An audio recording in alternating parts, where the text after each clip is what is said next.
So hello and welcome to own study.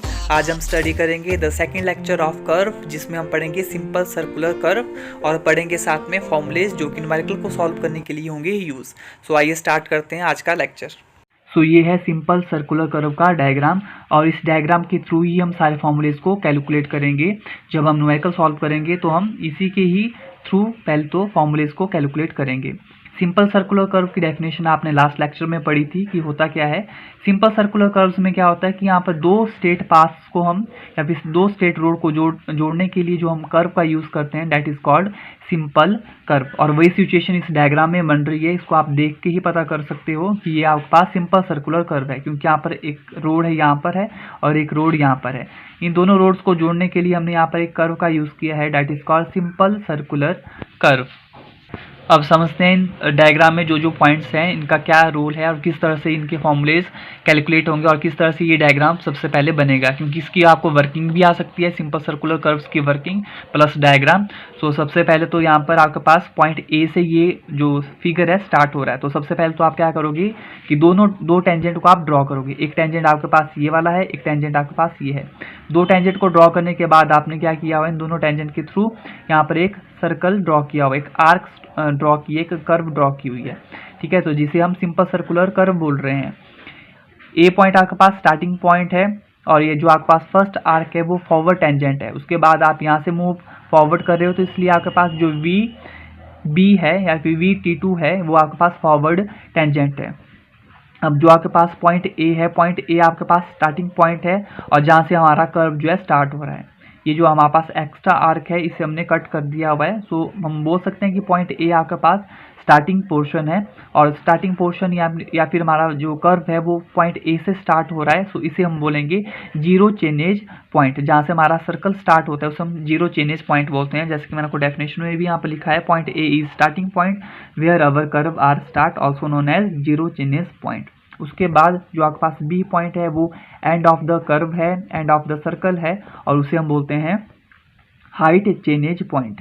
ठीक है, तो point B is end point जहाँ पर हमारा कर्व जो है वो स्टॉप हो रहा है। So point B is end point और हाइट चेनेज पॉइंट। अब इतना समझने के बाद नेक्स्ट पॉइंट में आ जाएगा T1। सो T1 क्या है? T1 is the starting point या फिर point of curve. T1 is the point of curve और मैंने यहाँ पर भी लिखा हुआ है T1 is point of curve. Then उसके बाद जो T2 है वो है पॉइंट ऑफ टेंजेंस। ठीक है, T1 is the point of curve और T2 is the point of tangents. So मैंने यहाँ पर वेयर करके एवरीथिंग लिख लिया जो भी आप इस डायग्राम में यूज हो रहा है। उसके बाद जो यहाँ पर V है हमारे पास पॉइंट ऑफ इंटरसेक्शन, जहाँ पर दो स्ट्रेट लाइन जो है इंटरसेक्ट हो रही हैं। सो वो पॉइंट है पॉइंट V, कैपिटल V। उसके बाद यहाँ पर आप देख रहे हो T1 V जो है हमारे पास फॉरवर्ड टेंजेंट है, वैसे यहाँ पर VT2 जो है वो VT2 जो है हमारे पास फॉरवर्ड टेंजेंट है और हमारे पास T1V बैकवर्ड टेंजेंट है। ये स्टार्टिंग पॉइंट है, ये फाइनल पॉइंट है। So T1V is backward tangent और VT2 इज फॉरवर्ड टेंजेंट। उसके बाद इस डायग्राम में जो डेल्टा है वो डिफ्लेक्शन एंगल है। उसे हम जब न्यूमेरिकल सॉल्व करेंगे या फिर इसके जो फॉर्मूलेस हैं वो पढ़ेंगे तब हमें पता चलेगा कि डेल्टा कैसे आ रहा है। सो डेल्टा यहाँ पर इस डायग्राम में डिफ्लेक्शन एंगल है, अल्फा यहाँ पर इंटरसेक्शन एंगल है। उसके बाद जो यहाँ पर CD है, CD यहाँ पर मिड कोऑर्डिनेट है, CD is the mid ordinate. Then VD is the VC is the external distance. So VC is the external distance, इसे हम एपेक्स डिस्टेंस भी बोलते हैं। So VC is the apex distance या फिर एक्सटर्नल डिस्टेंस। और इस डायग्राम में अगर पूछी जाए कि लॉन्गेस्ट कॉर्ड कौन सी है, सो हम बोल सकते हैं T1D T2। सो इस कर्व में जो है लॉन्गेस्ट कॉर्ड हमारे पास जो लॉन्गेस्ट डिस्टेंस है वो है T1D T2। सो इस डायग्राम में जो भी पॉइंट्स हैं वो मैंने यहाँ पर लिख लिया, आप यहाँ से नोट डाउन कर सकते हो। अब हम सिंपल सर्कुलर कर्व्स के डायग्राम के थ्रू ही सारे फॉर्मूलेज को कैलकुलेट करेंगे कि किस तरह से फॉर्मूलेज आएंगे और वही फॉर्मूले हम फिर न्यूमेरिकल के लिए यूज़ करेंगे। सो हेडिंग डालिए बेसिक पैरामीटर। बेसिक पैरामीटर्स मतलब यहाँ पर जो भी फॉर्मूलेज यूज़ होंगे। तो सबसे पहले अगर इस डायग्राम में हमें लेंथ ऑफ टेंजेंट निकालनी हो, आपको पता है ये जो है हमारे पास 2 टेंजेंट है, और अगर हमें इसकी लेंथ निकालनी हो तो हम किस तरह से लेंथ निकालेंगे। सो फर्स्ट आ जाएगा लेंथ ऑफ टेंजेंट। अब हमें यहाँ पर पता है यहाँ पर 2 टेंजेंट है और वहाँ पर T1V इक्वल है VT2 के। सो मैंने यहाँ पर लिख लिया T1V is equal to VT2। उसके बाद ये दोनों पोर्शन इक्वल हैं, सो मतलब यहाँ से अगर मैं इस ट्रायंगल को देखूँ, ये वाला ट्रायंगल आपके पास इक्वल है इस ट्रायंगल के, मतलब T1V O is equal to OVT2। So मैं यहाँ पर एक ही ट्रायंगल ड्रॉ कर रहा हूँ, वहाँ से क्लियर हो जाएगा। सो इस तरह से ये ट्रायंगल यहाँ पर बन रहा है। ये V था, ये O पॉइंट था और ये T1 पॉइंट है। यहाँ पर हमारे पास ये बैकवर्ड टेंजेंट पॉइंट है। उसके बाद यहाँ पर हमारे पास ये रेडियस है, ठीक है। यहाँ से क्योंकि आर्क ड्रॉ हो रही है तो ये हमारे पास रेडियस है। यहाँ पर ये हमारे पास अल्फा एंगल था और यहाँ पर भी हमारे पास ये हमारे पास फाई है, फाई बोल सकते हैं इसे हम, या तो इसे भी हम अल्फा पॉइंट बोल सकते हैं, अल्फा एंगल बोल सकते हैं। सो मैंने हाफ ट्रायंगल लिया हुआ है तो यहाँ पर हो जाएगा अल्फा/2। सो इसके थ्रू जो यहाँ पर फॉर्मूला निकलेगा वो आएगा T1V is equal to radius tangent delta. Tangent यहाँ से पाइथागोरस थ्योरम का यूज़ करते हुए आया हुआ है और R यहाँ पर रेडियस है। So T1V is equal to R tangent delta. Delta यहाँ पर डिफ्लेक्शन एंगल है, सो और हाफ इसलिए क्योंकि हमने हाफ ट्रायंगल को लिया हुआ है। सो लेंथ ऑफ टेंजेंट को कैलकुलेट करने के लिए हम इस फॉर्मूले का करेंगे यूज़। उसके बाद सेकंड में आ जाएगा, अगर हमें कैलकुलेट करना है length of arc, small L से मैं इसको डिनोट कर रहा हूँ। अगर हमें लेंथ ऑफ आर्क निकालनी है या लेंथ ऑफ कर्व निकालनी है, सो डायग्राम में देखते हैं लेंथ ऑफ आर्क कहाँ पर है। ये हमारे पास कर्व है, आर्क है। अगर हमें इसकी लेंथ निकालनी होगी सो हम कैसे कैलकुलेट करेंगे। सो यहाँ पर डायग्राम में ड्रॉ कर रहा हूँ, इस तरह से हमारे पास डायग्राम में ये आर्क है, ये हमारे पास पूरा हाफ में बताया हुआ है। अगर मैं इसको पूरा ड्रॉ करूँ, पूरा सर्कल इसे ड्रॉ करूँ इस तरह से, तो ये पूरा सर्कल जो होता है वो 360 डिग्री का होता है और 360 डिग्री में से ये कुछ पोर्शन उन्होंने यहाँ पर ड्रॉ किया हुआ है। ये angle according to diagram phi है और ये हमारे पास length of curve small L है जिसे हमें कैलकुलेट करना है। अब इसकी लेंथ निकालने के लिए हमारे पास जो स्टैंडर्ड एक फॉर्मूला होता है वो हमें पता है 2πr, या आर इसमें रेडियस है। सो लेंथ निकालने के लिए हम 2πr का यूज़ करते हैं। सो इसी का ही यूज़ करते हुए हम लेंथ ऑफ कर्व निकालेंगे, ठीक है। सो लेंथ यहाँ पर स्मॉल एल है divided by delta deflection angle which is equal to, length निकालने के लिए हम क्या यूज़ करते हैं 2πr डिवाइडेड बाय डिफ्लेक्शन कितनी हो रही है 360 डिग्री की। उसके बाद हमें अब यहाँ पर लेंथ निकालनी है। सो लेंथ निकालने के लिए मैंने जो एल है स्मॉल एल मैंने कॉमन ले लिया हुआ है, तो 2πr rearrange these values divided by 360 into में डेल्टा, जो यहाँ पर डिफ्लेक्शन एंगल है। डिफ्लेक्शन एंगल हम यहाँ पर जो एंगल बन रहा है फाई उसे ले रहे हैं। सो डिफ्लेक्शन एंगल की जगह मैंने यहाँ पर फाई ले लिया हुआ है। सो इस तरह से हम लेंथ ऑफ आर्क या लेंथ ऑफ कर्व निकालनी हो तो हम इसी फॉर्मूले से निकालेंगे। उसके बाद थर्ड है for calculation of mid ordinate. जब मैंने आपको वेयर करके डायग्राम में लिखाया था वहाँ पर ये सारे पॉइंट्स हम कैलकुलेट कर रहे हैं। सो मिड ऑर्डिनेट निकालने के लिए सबसे पहले तो मिड ऑर्डिनेट यहाँ पर CD पॉइंट है, दिस पोर्शन। अगर हमें दिस पोर्शन निकालना है, ये वाला पोर्शन निकालना है तो हम मिड ऑर्डिनेट जिसे हम कहते हैं। सो हम फॉर्मूला कैसे यूज़ करेंगे, अब मुझे ये वाला पोर्शन निकालना हो, CD पोर्शन अगर मुझे निकालना हो तो मैं इसे ऐसे लिख सकता हूँ 0 या फिर OC minus OD। This portion OC minus OD को मैं अगर माइनस करूँगा तो मेरे पास CD पोर्शन बच जाएगा। सो मैं यहाँ पर लिख सकता हूँ CD को कैलकुलेट करने के लिए OC माइनस OD, और यहाँ पर जो OC है, OC हमारे पास रेडियस है, OC हमारे पास रेडियस कैपिटल R है माइनस में सी डी भी हमारे पास रेडियस का ही पोर्शन है, सो हमने यहाँ पर लिख लिया अकॉर्डिंग टू, यहाँ पर हमने पाइथागोरस थ्योरम लगाई हुई है, सो उसके थ्रू कैपिटल आर कॉज 5/2, क्योंकि यहाँ पर हम हाफ ट्रायंगल ले रहे हैं, सो यहाँ पर टोटल हमारे पास 5 है, तो हाफ इसका 5/2 यहाँ पर और 5/2 इधर आ जाएगा। सो मैंने यहाँ पर 5/2 लिया हुआ है, और कॉज हमें पता है बेस फॉर्म में हाइपोटेन्यूज, उसके थ्रू हमने यहाँ पर लिखा हुआ है। सो अब हम क्या करेंगे, सी डी को फाइनल फॉर्मूले निकालने के लिए कैपिटल आर को मैंने यहाँ पर कॉमन ले लिया हुआ है, 1 माइनस कॉज 5/2। सो ये फाइनल फॉर्मूला आ जाएगा for calculations of mid ordinate. Then हमें न्यूमेरिकल में पूछा जाएगा कि length of longest chord. Diagram में मैंने आपको बताया था लॉन्गेस्ट कॉर्ड का मतलब है ये बात, यहाँ पे लॉन्गेस्ट कॉर्ड हमारे पास T1 D T2 है। सो इसे कैलकुलेट करने के लिए क्या करना होगा, यहाँ पर अगर आप देखोगे जो T1 D है वो इक्वल है D T2 के। सो मैं वही यहाँ पर लिख रहा हूँ। सबसे पहले तो लॉन्गेस्ट कॉर्ड है हमारे पास T1 D T2 equal to T1 D plus D T2 according to the formula, according to diagram. और उसके बाद दोनों ये इक्वल हैं, सो मैं यहाँ पे लिख सकता हूँ radius capital R sine 5/2 plus R sine 5/2। यहाँ पर भी हमने पाइथागोरस थ्योरम का यूज़ किया है इस लॉन्गेस्ट कॉर्ड को निकालने के लिए, और साइन हमारे पास होता है परपेंडिकुलर अपॉन में हाइपोटेन्यूज। सो ये दोनों इक्वल हैं, इसलिए हमने सेम वैल्यूज़ लिखी हुई है। और ये टोटल हमारे पास 5 है, सो दोनों साइड से 2 ट्रायंगल्स बनाई हुई है हमने, कट की हुई है, सो 5/2।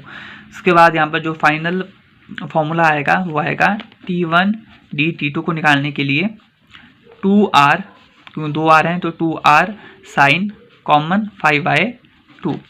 सो लॉन्गेस्ट कॉर्ड को निकालने के लिए हमारे पास ये फाइनल फॉर्मूला है। उसके बाद 5th पॉइंट है for calculations of apex distance. VC जो है अपेक्स डिस्टेंस या फिर एक्सटर्नल डिस्टेंस है। So apex distance that is VC। अब मैं डायग्राम से ही VC पोर्शन यहाँ पर ड्रॉ कर रहा हूँ कि कहाँ पर VC पोर्शन एग्जैक्टली है।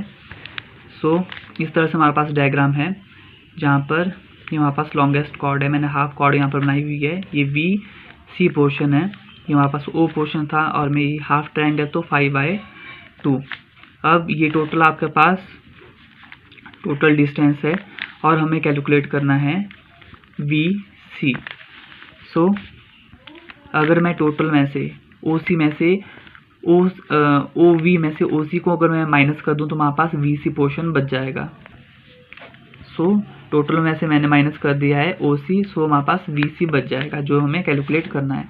सो इसे हम कैसे लिखेंगे, इसे हमें VC हम पहले तो हमने रीअरेंज कर दी वैल्यूज़ को, क्योंकि VC हमें कैलकुलेट करना है। सो उसके बाद टोटल हमारे पास OV है, सो OV माइनस में OC। यहाँ पर भी हमने पाइथागोरस थ्योरम का यूज़ किया हुआ है।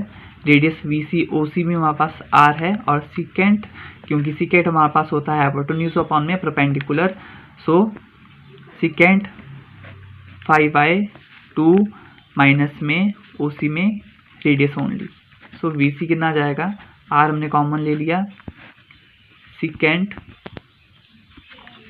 5/2 माइनस में 1। सो ये है फॉर्मूला अगर हमें कैलकुलेट करना हो अपेक्स डिस्टेंस। उसके बाद नेक्स्ट है changes at different point. I hope आप इसे समझ भी रहे हो और साथ में नोट डाउन भी कर रहे हो। सो अगर हमें कैलकुलेट करना है चेंजेस एट डिफरेंट पॉइंट, तो सबसे पहले तो अगर हमें V का पता है, जो कैपिटल V मैंने आपको डायग्राम में बताया था, अगर हमें वो चेंजेस पॉइंट हमें पता है, सो हम सबसे पहले चेंजेस एट T1 कैसे निकालेंगे। चेंजेस एट T1 निकालने के लिए हमारे पास फॉर्मूला है changes at V minus length of tangent. So diagram को आप देखते रहो और वहाँ से आपको क्लियर हो जाएगा। सो T1 में चेंजेस निकालने के लिए हम changes at V minus length of tangent का यूज़ करेंगे। चेंजेस का यूज़ हम वहाँ पर करते हैं जहाँ पर हमारे पास हॉरिजॉन्टल डिस्टेंस हो। सो वहाँ पर आप डायग्राम में देख रहे हो, वहाँ पर इस तरह से कर्व बना हुआ है और ये हमारे पास टेंजेंट था T1। This is the tangent point, और यहाँ पर हमारे पास वी पोर्शंस था। सो ये हमारे पास क्या है, लेंथ ऑफ टेंजेंट, और लेंथ ऑफ टेंजेंट या फिर हम इसको बैकवर्ड टेंजेंट भी बोलते हैं। सो ये हमारे पास हॉरिजॉन्टल डिस्टेंस है। सो इस डिस्टेंस को निकालने के लिए हम इस फॉर्मूले का करेंगे यूज़। और यहाँ पर जो हम माइनस साइन यूज़ कर रहे हैं इसे आप इस तरह से यूज़ कीजिए या समझिए कि हम बैकवर्ड अगर हम कैलकुलेट करेंगे, बैकवर्ड हम कैलकुलेट करेंगे तो माइनस साइन यूज़ करेंगे, और फॉरवर्ड इसके बाद जो होगा वो हमारे पास फॉरवर्ड डिस्टेंस होगा, फॉरवर्ड टेंजेंट होगा, तो उसे कैलकुलेट करने के लिए हम प्लस साइन यूज़ करेंगे। सो मैं बी पोर्शन में बता रहा हूँ, अगर हमें कैलकुलेट करना है चेंजेस एट T2 तो हम कैसे कैलकुलेट करेंगे, क्या फॉर्मूला होगा। सो हम लिखेंगे changes at T1 plus length of curve, क्योंकि यहाँ पर अब टोटल कर्व की लेंथ आ रही है, ये आपके पास total length of the curve है, यहाँ पर आपके पास T2 है। सो हमने कैसे लिखा, चेन जो यहाँ पर T1 की निकली होगी प्लस लेंथ ऑफ कर्व। सो उस तरह से हम चेन एट T2 निकाल देंगे। उसके बाद 7th पॉइंट में आ जाएगा for calculation of degree of curve, जिसे हम डी से कर रहे हैं डिनोट। सो डिग्री जो है होता है आपके पास वो सेंटर एंगल होता है या फिर डिफ्लेक्शन एंगल होता है, ठीक है। अगर डिफ्लेक्शन एंगल पूछा जाए तो क्या होता है, सो हम उसे बोल सकते हैं deflection angle is the degree, या फिर डिग्री क्या होती है, सेंटर एंगल या फिर डिफ्लेक्शन एंगल। सो यहाँ पर जो ट्राइंगल्स हैं आपको मैं समझा रहा हूँ, ये हमारे पास फाई है या फिर हम 5/2 भी बोल सकते हैं। सो जो यहाँ पर एंगल बन रहा है वो हमारे पास डिग्री ऑफ कर्व है, ठीक है, ये डिग्री ऑफ कर्व है, और ये हमारे पास 1 चेन लेंथ होगी। अगर इसकी प्रॉपर डेफिनेशन आपको समझनी है तो इसमें क्या होगा, angle subtended by 1 chain length at a centre of the curve, at the centre of the curve is known as degree of curve. So जो हम डायग्राम बना रहे हैं वहाँ पर ये आपके पास रेडियस था, ये भी रेडियस होगा, ये O पॉइंट है, और ये है आपके पास डिग्री ऑफ कर्व। ये आपके पास 1 चेन लेंथ थी, ठीक है, ये पॉइंट O है, ये दोनों रेडियस है, और ये जो एंगल है ये आपके पास डिग्री ऑफ कर्व है, ये 1 चेन लेंथ है। अब सपोज अगर हमें डिग्री ऑफ कर्व निकालना है 20 मीटर चेन के लिए, सो 20 मीटर चेन का एग्जांपल लेकर मैं आपको समझा रहा हूँ। अगर डिग्री ऑफ कर्व हमें निकालना है सो हम कैसे निकालेंगे, देखिए टोटल हमारे पास कितना होता है, टोटल सर्कल हमारे पास होता है 360 का, तो 360 और लेंथ को निकालने के लिए हम यूज़ करते हैं 2π/r। सो 360 आपके पास डिग्री ऑफ कर्व है और 20 आपके पास जो आप चेन यूज़ कर रहे हो। उसके बाद हमें सब पॉइंट नोन है, डिग्री नोन नहीं है और आर भी नोन नहीं है, तो हम क्या करेंगे, आर को हमने कॉमन ले लिया और वैल्यूज़ को करेंगे रेडियंस। तो यहाँ पर ये डिवाइड हो रहा है, मल्टीप्लाई हो जाएगा दूसरी साइड जाकर 20 × 360 डिवाइडेड बाय 2π और इंटू में डिग्री। अब इसे अगर आप कैलकुलेट करोगे तो यहाँ पर वैल्यूज आ जाएगी 1145.91 डिवाइडेड बाय दिस डिग्री, और ये जो आपके पास पाई है, पाई की वैल्यू आपके पास 3.14 होती है। सो 2 × 3.14 और इंटू में ये डिग्री। सो इसके बाद कैलकुलेट करने के बाद जो फाइनल फार्मूला आ जाएगा वो आ जाएगा 1150 डिवाइडेड में डिग्री, और ये इसका आंसर मीटर में होगा। सो ये है अगर हमें रेडियस निकालना होगा 20 मीटर चेन के लिए, साथ में अगर डिग्री निकालनी होगी, इन दोनों में से आपको कोई एक वैल्यूज नोन होगी, या तो डिग्री नोन होगी या तो रेडियस नोन होगा। Now last is intermediate chord length. अगर इंटरमीडिएट कॉर्ड लेंथ को कैलकुलेट करना है तो हम क्या फॉर्मूला यूज़ करेंगे। सबसे पहले तो मैंने आपको बताया था कि इंटरमीडिएट लेंथ होती क्या है। सो ये है लेंथ ऑफ कॉर्ड। सो यहाँ पर एक ही कर्व है, तो अगर हम इसे नंबर ऑफ कॉर्ड्स को अगर हमने ज्वाइन किया हुआ है इस तरह से, तो यहाँ पर आप देखोगे तो यहाँ पर 3 कॉर्ड्स बन रही हैं, 1 2 और 3 chords. So number of chords को ज्वाइन करके जो एक सिंपल एक कर्व बनता है, that is called length of chords. तो यहाँ पर 3 लेंथ है, अब तीनों लेंथों को हमें कैलकुलेट करना पड़ेगा और इसको प्लस करके फिर हमारे पास एक कर्व बनेगा। सो यहाँ पर आप देख रहे हो नंबर ऑफ कॉर्ड्स यहाँ पर हैं, और नंबर ऑफ कॉर्ड्स को ज्वाइन करके हमारे पास एक सिंपल कर्व बन रहा है। अब हम देखेंगे कि इन कॉर्ड्स को हम किस तरह से कैलकुलेट करेंगे, किस तरह से हम फर्स्ट कॉर्ड को और लास्ट कॉर्ड यानी कि थर्ड कॉर्ड को हम कैलकुलेट करेंगे। तो इसमें क्या होगा, जितनी भी आपके पास नंबर ऑफ कॉर्ड्स होंगी उनमें से एक कॉर्ड आपको गिवन होगी। सपोज यहाँ पर आपको सेकंड कॉर्ड गिवन है, तो उसकी हेल्प से आप फर्स्ट और सेकंड थर्ड कॉर्ड्स को कैलकुलेट कर सकते हो। तो आपको जैसे 20 मीटर गिवन होगा, 30 मीटर गिवन होगा, इस तरह से आपको गिवन होगा, उसके थ्रू आप इनको कैलकुलेट कर सकते हो। सो इसके लिए एक तो प्रॉपर फॉर्मूला है। सो पहला फॉर्मूला इसमें ये है, अगर हमें फर्स्ट कॉर्ड को कैलकुलेट करना हो, फर्स्ट इंटरमीडिएट अगर कॉर्ड को हमें कैलकुलेट करना है, सो फॉर्मूला क्या होगा, C1 से मैं इसको डिनोट कर रहा हूँ कॉर्ड नंबर 1 को। सो हम क्या करेंगे, पहले तो फॉर्मूला लिख लो, फिर मैं समझाता हूँ कि इसमें क्या होगा। Multiple of chain length